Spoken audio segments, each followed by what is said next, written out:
বাড়িতে উঠেই আগে আমি কিন্তু জানলা ধারে বসে পড়ি, কারণ এত সুন্দর হাওয়া দেয় যে ঘুমিয়ে এসে যায়। তো লাইফটা আমাদের সহজ পথে চলে না, তবু আমরা সহজ করে চলি। যেমন আমি আমার মা, আমার বাবা নেই তাই মাই কিন্তু এখন আমার বাবা আমার মা দুটোই। লেকমলে ঢোকা মাত্রই আগে চলে যায় জুডিওতে, কিছু কেনাকাটি করার ছিল। আর প্রথমেই চোখ পড়ে আমার নেল পলিশের দিকে, এত সুন্দর কালার। আর এখানে মা একটু শু ট্রাই করছিল মায়ের জন্য। তো জুডিও থেকে এখন বেরিয়ে গেছে, জুডিও থেকে যা কেনা ছিল কেনা হয়ে গেছে। এখন আমি আর মা চলে যাবো স্মার্ট বাজারে। জোরে বলো, কেউ তোমার কথা মাকে কমফোর্টেবল করছি আর কি কথা বলার জন্য। দেখি কি কিনি।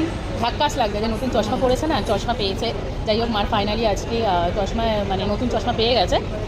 তো চশমা পড়েছে, তো ভাবলাম যে যখন বেরিয়েছি তখন লিকমল তো কাছেই আছে, তো এখানে চলে আসলাম। আর জিনিসপত্র কিছু কেনাকাটি ছিল তার জন্য তখন একটু দাঁড়িয়ে আছে। আজকে একদম ফাঁকা, যেহেতু তখন জুডিওতে গিয়েছিলাম, গিয়ে তো সব কেনাকাটি টুকিটাকি করলাম। তো সব বাড়ি গিয়ে তোমাদেরকে দেখাবো। মায়ের আজকে আনন্দ হচ্ছে না, তাই তো? এদিকে দেখো, তুই ওইদিকে কেন দেখো, শুধু লোকের দিকে দেখবে। তারপরে চলে যাই স্মার্ট বাজারে। যেমন দেখতে পাচ্ছি এখানে সব গ্রসারিজ শপিং চলছিল। আমি কনফিউজ বরাবরের মতো যে কি নেব কি না নেব, আর ওদিকে মাও দেখছিল কি নেবে না নেবে। তারপর স্মার্ট বাজার থেকে আমরা বেরিয়ে যাই গ্রসারিজ সব শপিং করে। এই উঠেছে, টাকাও পেছন দিকে, উঠতে পেরেছ। এখনো ভয় পাও? হ্যাঁ, এত বছর কলকাতাতে থেকে। চলো এবার আইসক্রিম খাই। খিদে পেলে আইসক্রিম খায় মানুষ, খিদে পেলে তো খাবার খায়, আমরা আইসক্রিম খাই। লেক মার্কেটে যতবারই যাই ততবারই এই ফুলের দিকে চোখ পড়ে। এত সুন্দর ফুলগুলো দেখো, দেখেই কত সুন্দর লাগছে, তাই না? এখন দুপুরবেলা বলে রাস্তাটা ফাঁকা, বুঝলেন? না হলে এখানে মানে একটু বাড়ি সন্ধ্যা থেকে যা কাছাকাছি থাকবে না, অনেক ভিড় থাকে। এখন তো মা কিছুক্ষণ আগে কি বলছিল শোনো। কি বল, জোরে বলো। মা আজকে ভুলে গেছে যে আজকে আমাদের শনিবার, আজকে আমিষ খাওয়া যাবে না, মানে ননভেজ খাওয়া যাবে না, নিরামিষ খেতে হবে। মা বলে রোল খাবে, তাহলে আজকে তো শনিবার। বাইরে বেরোলেই ভুলে যাও নাকি?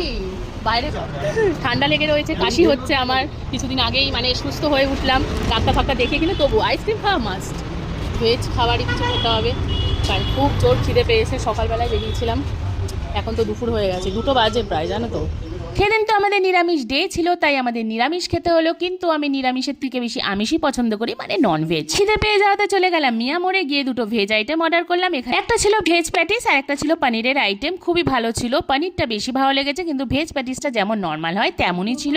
তো ওখান দিয়ে খাওয়া দাওয়া করলাম, পেট পুজো করলাম, করে কিন্তু বেরিয়ে গেলাম। ছোট থেকেই বাবা মার সাথে ঘুরতে বেড়াতে শপিং করতে খুব ভালো লাগে। যা শিখেছে, যেটুকু শিখেছে সেটা আমার বাবা মার জন্যই। আজ বাবা বেঁচে থাকলে সেটুকুর অভাবও থাকতো না।